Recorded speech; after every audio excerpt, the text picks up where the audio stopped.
Hello, hi everyone. Happy Friday. Happy Valentine's Day if you're someone who celebrates. I'm Jen Sullivan. This is Fat Mascara, a podcast about beauty culture. And yes, that's our tagline.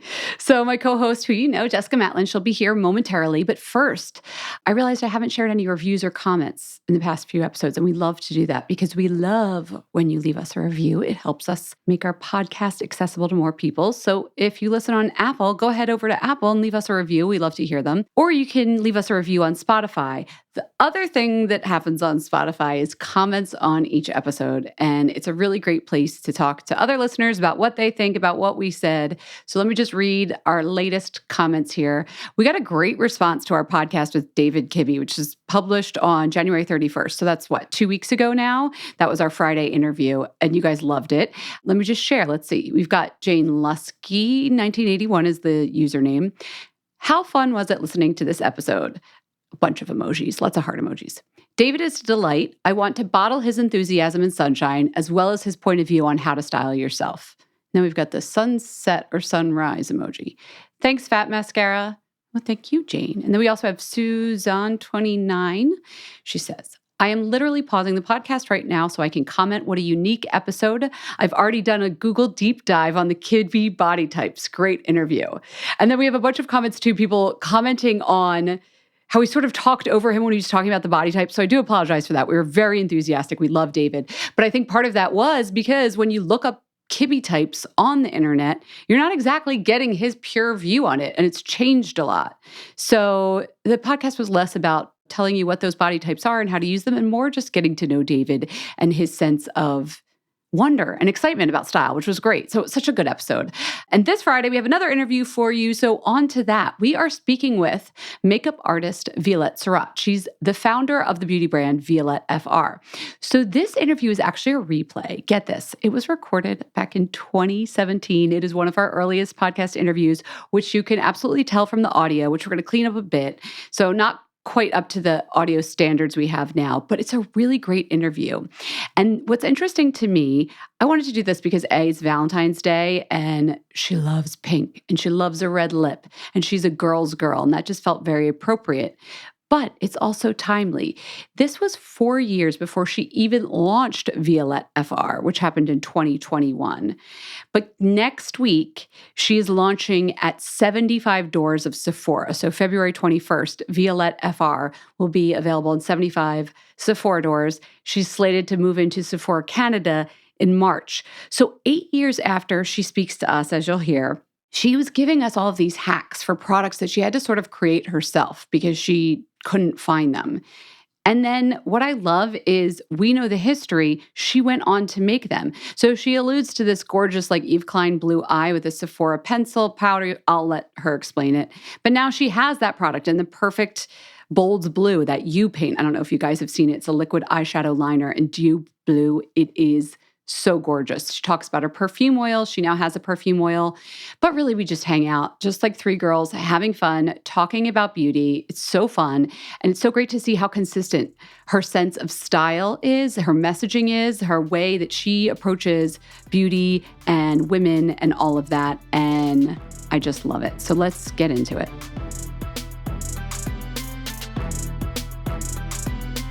You've really carved out a cool little niche for yourself, Violette. Let's talk about it. Welcome to Fat Mascara. Hi, guys. Hi. So let's start from the beginning. You are self-taught in makeup. What does that mean? It means that I don't really know if I'm doing something right. I have no idea.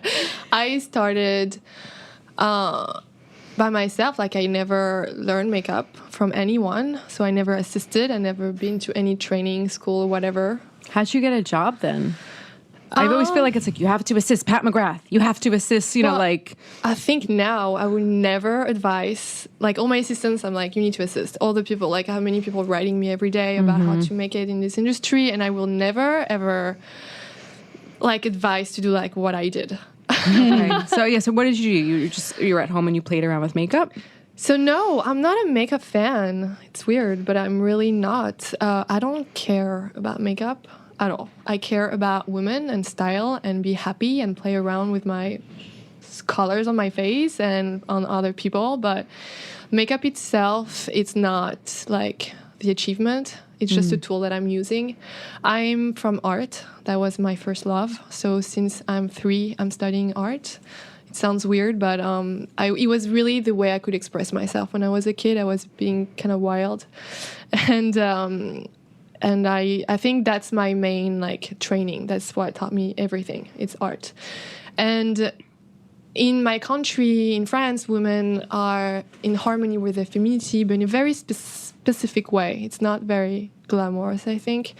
And I was very fascinated by those powerful, independent women that like experience their own femininity in not in a masculine way, but in a very like strong and powerful way. I think beauty gives them empowerment. Can you explain what you mean a little bit more? Because I'm thinking like who is strong and feminine and that you might be looking up to when you're younger that is like embodying this. The women around me. Yeah. Because you're saying you're not into makeup that much, but you're into this like strong feminine vibe. Yeah. I've been very like when I was a kid, I didn't like watch classic like cartoons. I guess I was very intellectual now that I think about it, because I used to like watch only Cocteau movies in black and white, and I was like 5 years old and I was obsessed with this. And me too, totally. No, but now I'm like, wow, I was kind of a weird kid. She's a very serious little girl in front of the television. I was very like into it, and I was obsessed with Almodovar movies and the women in his movies. When you were 5? No, I guess I was like more like you would be traumatized. 11 or something like this. Pedro. I'm saying it the way you're saying it. Pedro Almodovar. Yeah. So, were you looking at fashion at all, or really mostly film? I mean, there's like a bit of a Venn diagram there too. But like, were you into the fashion scene? Like, I want to be a fashion, like, makeup artist, or were you really just like focusing on my family art were and strong women? They were in the fashion industry, so I was very familiar with magazines and photo shoots and all this crowd. So I was really not dreaming about it. I knew it was very tough. Mm-hmm. One day you can be loved and one day you can be forgotten. It's kind of a tough industry. So I really was not thinking about being part of it. And I was doing my painting for so many years. And then I wanted to be an archaeologist. And then I wanted to be like a businesswoman. I don't know what that means. Businesswoman. Yeah, I wanted to be a businesswoman. You wanted a power suit and a briefcase. Yes. Exactly. You like the outfits. Exactly, with the high heels and like red lipstick and be like a bitch. But no. And then one day I got into fashion, but like fashion design, not fashion industry. Okay. So I was like, you're still being very like fine art about the whole thing. So I decided to do that, and I decided to study that. And once I was done with my studies, they said like your I don't know how you call this, like your file or whatever is really good. Do you want your portfolio? We can sponsor you to like go to some art in school or something like this. And I was like, I don't know. Fashion is great, but there's something in the fabric that inspires me. But just to work with only this texture, there's something dead. I don't feel very motivated by it. And then in painting, it's okay. So do I really want to pursue in art? And I was like, there's still something. The canvas is flat. I don't know. There's something missing. And then what happened is a very like accidental thing. I was going to, I thought, a customized party. And my friend was like, oh, just put glitter on my face. And I put glitters on her. And I was like, oh, it's like dressing up a face and painting a face at the same time. It's like both of my loves together. And by the way, went to the party and no one was like wearing costumes. It's like the biggest fear. Yeah. Yeah, it happened. That's so funny. And I was like, okay, I'm going to try to do this job my own way, meaning treating makeup as a fashion statement, as a dress that I'm putting on your face, and at the same time, like art. So you started doing this and you had your own bent to like makeup artistry. Yeah, that's like, you mean like that was what I wanted to, that style? Yeah. Yeah, I had a very strong philosophy on how I wanted to do makeup. Because I was not interested in makeup, I was thinking either I can do it that way, and that's very interesting, and if I cannot, then I'll do another job. That's really interesting. But how did you like make that leap from, okay, I'm like kind of the fine artist, from the fine artists of makeup artistry to, you are a major player in the makeup world right now. Like, how did you make that jump? Like, how did you get so big? Well, thank you. And also, I would say that it's really, I think my best partner is life. Does that make sense? Like, everything happened in it's like a script. Like, I really always let life drag me some places, even though I work hard for everything. So I'm not like passive, but I'm also not a control freak, like living in fear of like, it needs to be this. If it's not this, if it's complicated to achieve, it's not the right thing. So I always experience everything with a kind of like, if it's not this, there'll be something else. So you're not like you didn't have like a calculated, okay, like step 3, I'm going to connect with this agent and then, you know. I'm the opposite. Most of your work in the beginning was for like art magazines and it wasn't like you went right to doing like a Maybelline commercial on like a commercial model. Do you think, it sounds like being an expat in New York, being French, sort of helped you in a way because you didn't know to be scared. And I'm sure there was a little bit of like an exoticism about you because you know how, you've lived in New York how long now? 2 years and a half. Okay, you know how we are about French girls. We're like, oh, French girls are so, what do they have? Why don't we have it? Do you think that's the case being a French woman? Do you think there is something different between the two cultures? Now I feel it every day and I feel like it's amazing. Tell us what the difference is. I mean, I feel the enthusiasm of other women that are not French towards me being French, and it's like an incredible welcome. Is it creepy? No, I'm just like, I had no idea. Really? Like, I didn't know how much it was an inspiration for American women. And I remember when I used to live in France, I was thinking we should be more inspired. Like 10 years ago, I was kind of sick of this very boyish attitude from French girls. And I was like thinking that we need to be inspired more by American because they celebrate the woman. They're not scared of having fun with their look. And I thought that was free. And I loved this. And now French girls are much more inspired by American women, and they really got their glamorous look evolved thanks to this. So I think we are better now, also thanks to the American culture. I don't know the word you said, boyish. Does that mean like they were like set in their ways and they were just scared to experiment? No, I don't. I think maybe we're scared, but we're going to turn this into a snob attitude and be like, okay, it's not good. Whereas like Americans tend to be less snobby and more willing to like look like a goofball. I love this so much. Okay. Like, this is the cutest thing ever. Like enthusiastic? Yeah. French, I mean, I'm like this too. I've changed since I've moved, and I'm happy I did. Because there's no point to be proud like this. I mean, it's amazing to be inspired by other people and evolve. I think by that at that time, women were more no makeup, hair, like no hair, no like makeup, it's not cool nothing. to care. Yeah, you should not care at all. And I think now we're in a good place, French women. I'm really inspired by our balance. It's really in between. Don't care too much, but still care and have fun. It's good balance right now. Is there anything actually like unifying though about like when people say, "Oh, this very French look"? Like, is there anything that actually is a very French look? Yeah. What is it? I can recognize a French woman from far. How can we spot a French person? I think that it was like a field guide. there is this thing always, the balance, always the balance. It's never full on. So if we wear like an incredible red lipstick, we'll have a pretty raw skin, and the hair should be always clean, but like messy. We kind of have this thing, I guess, that we just had sex, you know? Okay. Like the sex, I call this the sex hair. Sex hair. We call it morning after hair. But us, it can happen anytime during the day. Yeah, that's the French thing. Yeah. Violette's like rocking some sex hair today in the studio.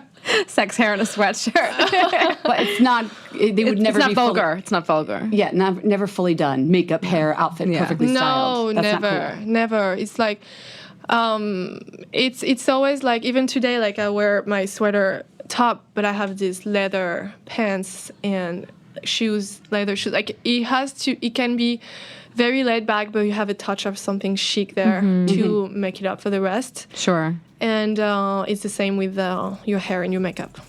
It's like perfume, not too much perfume. nails pretty short, Got it. skin pretty raw.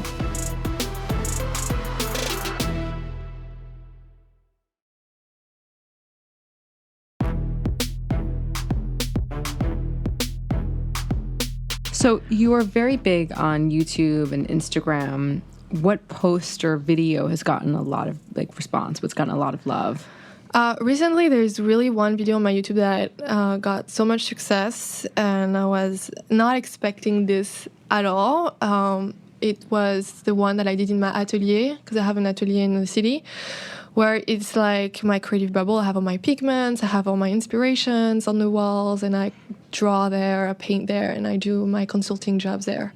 So I very often do my makeup there because I like to do my skincare routine that is kind of crazy at home and then let my skin breathe for a while. And then when I arrive at my office and I feel like I'm ready to do my makeup. So we filmed this. I want to pause you for a second. What's the crazy skincare routine? Oh, it's funny because today I post my skincare routine and people are shocked. There's a lot to it, or to tell us? To me, it's not a lot, but I think it is for most people. I mean, for French people are really responding like, yeah, it's normal. But the others are like, no, it is not normal. What do you do? So I use 5 products a night. Okay. We think that's fine. That's fine, right? Let's hear what they are.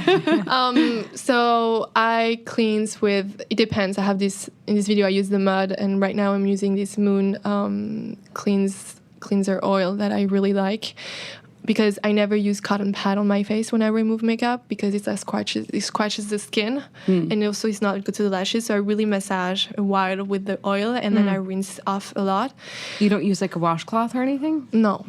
Really? You don't want to scratch the face. I know, but I thought that a washcloth might be like more like forgiving to you than a cotton pad. But it sounds like you don't want anything. It's a little bit aggressive.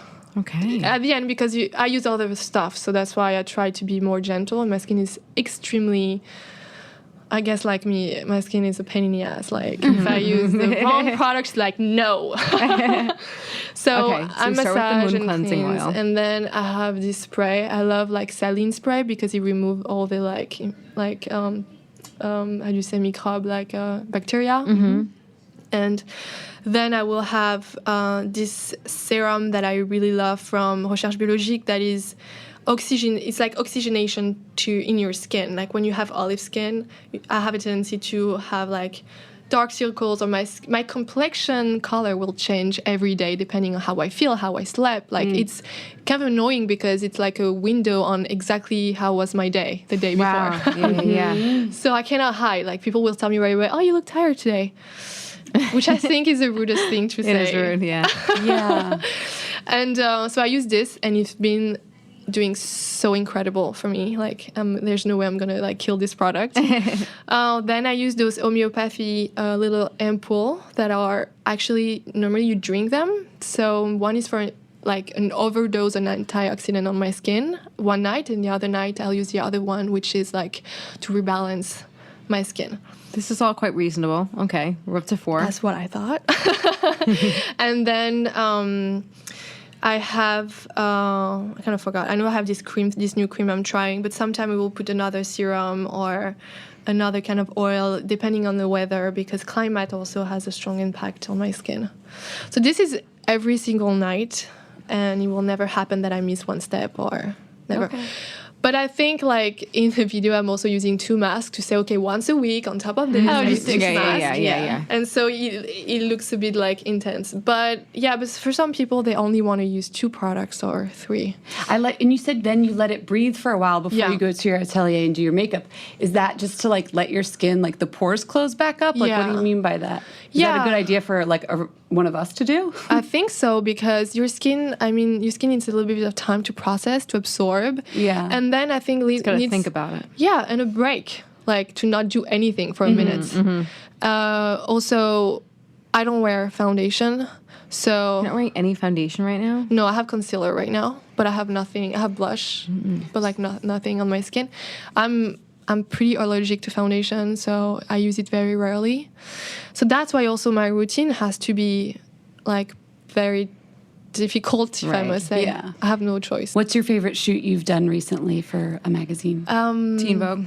We had, did you guys shoot together? We had an She did amazing our shoot. the applique shoot with Taylor Hill It and was so fun. cool. the pearls. That's really and the one of the stickers. shoots I enjoyed the most for sure, because it was like costume design on her Yeah. face. That was really, really fun. I'm teasing. You can say another shoot if there was another shoot that came No, to that mind. was really one I really loved. The more recently I did was for French L, because French L is a bit like a family to me, and with my boyfriend Steven, we shot together a story of like 15 pages. Wow.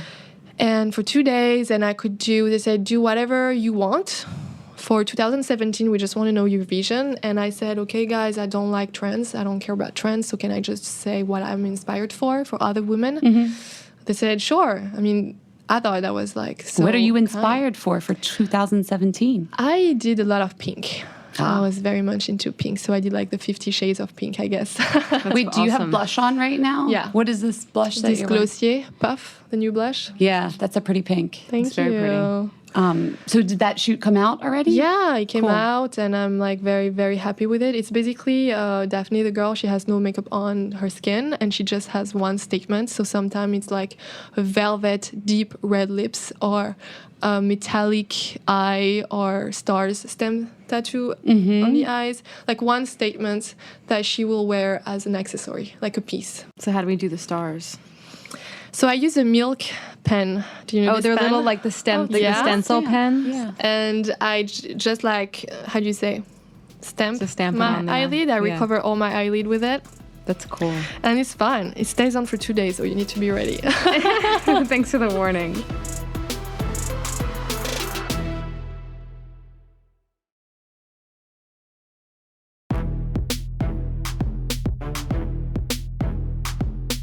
When we spoke a few months ago, I remember you told me that like one of your favorite things was these pigments, and that they really inspired you, like when you were little. Like it was like, Yeah. some like crazy tale about that. And I thought it was cool. Can you share it with our listeners? Well, when I was a kid, I spent some like holidays in south of France, in the middle of the vineyard. There was that workshop owned by two very hippies artists, a couple, and they had this like incredible, like very artistic workshop, really in the middle of the vineyard. So it was kind of an insane landscape. And my family would stay there in this vineyard, and I will spend my entire days with this couple. And they have this gigantic wall recovered with like old glass jar of pigments.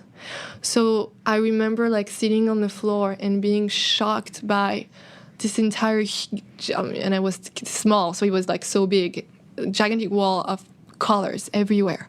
And I was feeling like I was being fed by the energy of the colors. So I was absorbing all these colors, and I'm still feel very, very sensitive to colors. And they taught me how to use these colors, pigments, and create my own medium and paint on any canvas I wanted. So that's how I really learned to paint. Does your mood change? Like if you're wearing a certain color, do you feel a certain way? Yeah, I really believe in color therapy. And I noticed that if I have a big meeting and I feel a bit down, I will put like a very bright red lipstick, and it changed my energy right away. And I do the same for my clothes. Okay, so what if we're tired? So somebody doesn't say you look tired. What should we put on? Red lipstick is an amazing... Really? Yeah, red lipstick is your best friend. I was like, then you're looking at that and not at my tired eyes. And dark circles and a little bit of a pale skin works with red lips, so you can look like kind of like not in the best of your complexion, but the red is gonna be actually cool with it, so it's pretty good. Otherwise, all these like soft pink tones, but depends on your skin color. It's always like this, and you have to. That's why I also want to start to do makeup on friends of different ethnic to really show on different hair color, skin color, eyes color, that you have different choices. Because I'm olive, so I don't have tons of like options. You mentioned the film directors that inspire you. What other artists inspire you these days? Or what's it doesn't have to be an artist. I mean, whoever's inspiring Well, you or whatever. I'm almost done reading the book of Abramovich, and I must say that I'm completely fascinated by her. She's so cool. She's beyond. I mean, I'm blown away. I was always Have you met her? No. Oh my God, you need to go up to her compound. I feel like you guys would be like That's best my buddies. dream. Like, I'm like, I was always very attracted by her pieces, and I really understand her vision. But to read her and get to be in her mind, like, I feel like I'm like in love with her. She's fascinating. Yeah. So right now, I'm a lot into this. What else? I'm very much into flowers at the moment. So I take pictures of flowers all the time to get like colors inspiration for makeup. When spring finally gets here in New York, You like freak out. everybody's into flowers. You're like a daffodil. Take a picture. Exactly. I saw a weed the other day, a dandelion. I was like, sweet. You get super like a little bit too much. That's okay. If you're feeling gross, like, what do you do to feel pretty? Or like, what's a good tip for people, like, to kind of like perk up? Don't say red lip because No. we already said that. Because you're so good with color and like you know about color and mood and all of that. Yeah, one color that really pushes my mood a lot is bleu clin. So, I'm sorry? Bleu clin. Yves Klein, you know the painter. I would say Yves Klein blue, but it doesn't sound as lovely I was coming like, from what's me. the blue clown? I want Yes, yes. You've climbed. It's like a cobalt, like a true. true blue. You can't find that blue anywhere, but So in makeup, I NARS, guess. NARS does one eyeshadow like this. Yeah. And like scratch it to reduce it to powder so I can really work it as I want. Also, Sephora is doing a jumbo pencil, which is even better because then you just like color your eyelid and it's done. Wait, but let's go back to your scratched NARS like shaving. What are you doing with those then? Because I just if I put that on my eyelid, I just think it would look like patchy and insane. Like, what are you doing with that? So the application has to be, that's the thing, if you put like very strong colors, the application has to be clean. If it's like not even or the shape, I don't really mind. I like when it's a bit messy, but just the texture should be nice so you can really enjoy the color. So when you use pigment, you need like a more dewy base in order to have the pigment to really stay on. Okay. So that's why I always use the jumbo pencil from Sephora for the blue, for example, that I really color my eyelid, and then I will grab with my finger, I always use my fingers, the pigments of NARS, and then I will pad over. Oh, to lock it in? Yes, and it will stay on all day, and the application is perfect, and it only takes like a minute. It's very, very fast to do. Do you use, I'm picturing you doing all these steps, do you use eye primers or like, is that not a makeup artist thing? No, I think sometimes it is, but when you use jumbo pencil, you already have this cream on, so I mean, it doesn't change anything you put eye base or not. If you're using dry eyeshadows, like powder eyeshadows, then you need an eye base because this will help to like grab the product. But with this technique, with like bold color like this, just use a jumbo of the same color. And I also like it because with a jumbo, I can like, I don't like when it's graphic, the shape of an eyeshadow. I like when it's slowly dying on the eyelid, you know, even if it's strong statement. Yeah. So I will really blur So the edges. freaking poetic. Like I would be like, oh, when it fades, just like when the color slowly dies. Slowly dying. That's beautiful. It's just my vocabulary that is like really limited. I'm sorry I interrupted. I couldn't help it. So yeah, I really blur the edges. And in 2 seconds, because it's a creamy texture, so it's super easy. So you blur the edges to like make... To make it slowly die. Yeah, to kill it. You want to kill that. Yeah, I want to kill that eyeshadow. Yeah. And then the pigment, I will focus on the center of the eyelid. She's popping the lid. Okay. That's what you say. Pop it. Pop the lid. Pop it. Yes, Above pop the the iris, lid. right? Yeah. Exactly. You named a couple of the products you like. You mentioned these homeopathic drops that people eat, but you put it on your face. Yeah. What brand makes that? So it's a French lab called Boiron, Laboratoire Boiron, and it's very, very, very good. So you give that to your babies. You put this in your eye if you have a disease in your eye. It's like very good. And you put it on your face. I put it on my face. The person who gave me this advice is Joël Sioko, which is in Paris, like kind of like the French guru for the skin. And it changed my skin. Like, it's incredible what it did. So you have different kind. You have gold, silver, copper, and zinc. And depending on what you need, you can choose the one you need the most. Okay, what about hair? We talked about makeup. You do get that sex hair. You have that sex hair going on right now. What do you use? So I never use any product with silicone because it killed my hair in the past. And one day a hairstylist told me, I was like, I don't know, my hair are like, it's so matte. Like, what happened? And said, we use silicone. I'm like, yeah. It's like, okay, you need to stop this. And it took me 6 months to finally remember how my hair was. Because there was buildup. Incredible. Like, it really killed it. And so I now discovered this new brand that's called IGK. Oh, yeah. I use their wave texture spray. I love it. And I actually have, like, this in my bag. Oh, bring it out. Brought it. This is always in my bag now. It's called the Sea Mist. And it smells... Oh, this is a different brand. This is Herbivore. But that's, to me, that's like... I would say that's the sex spray. Yeah, they have that at Urban Outfitters. I feel like I've seen it there. Wait, which is the IGK product that you like? I use shampoo and the moisturizing shampoo and conditioner. And then I will use Bumble. There is this, what's the name of it? The primer. In the morning, if I need to like break my if my bangs is like kind of weird. Prep spray or whatever. It's a prime tonic. And okay, I have to ask, what mascara do you like? Because it's fat mascara. Oh, so I'm a fan of the Urban Decay one called Perversion. Mm-hmm. Of course. It's French people are sick. I know. What's wrong with us? Oh, yeah. I love this one. Sex hair, your Perversion mascara. What's wrong with me? What's right? What's right? And then fragrance. Oh, it's our favorite. What perfumes? So I use this extremely cheap little tiny perfume that I buy on Amazon from Morocco that is called Musc Blanc, so white musk. It's natural and there's no alcohol, so I can wear this under the sun. It's like a roll-on, and I just like apply this. She's from the Ara Friedman School of Perfume. Yeah. Little vials on Amazon. Cheerful. Yeah. Yeah, it's like $3. and it just sold out on Amazon, right? I'm about to go get some. This was very French. I learned a lot. Yeah, this whole thing. Yeah. You did? Yeah. I'm glad it takes you met our effort to look chic in French. Yeah. Thank you so much for coming on the show. Thank you. We hope you enjoyed the show.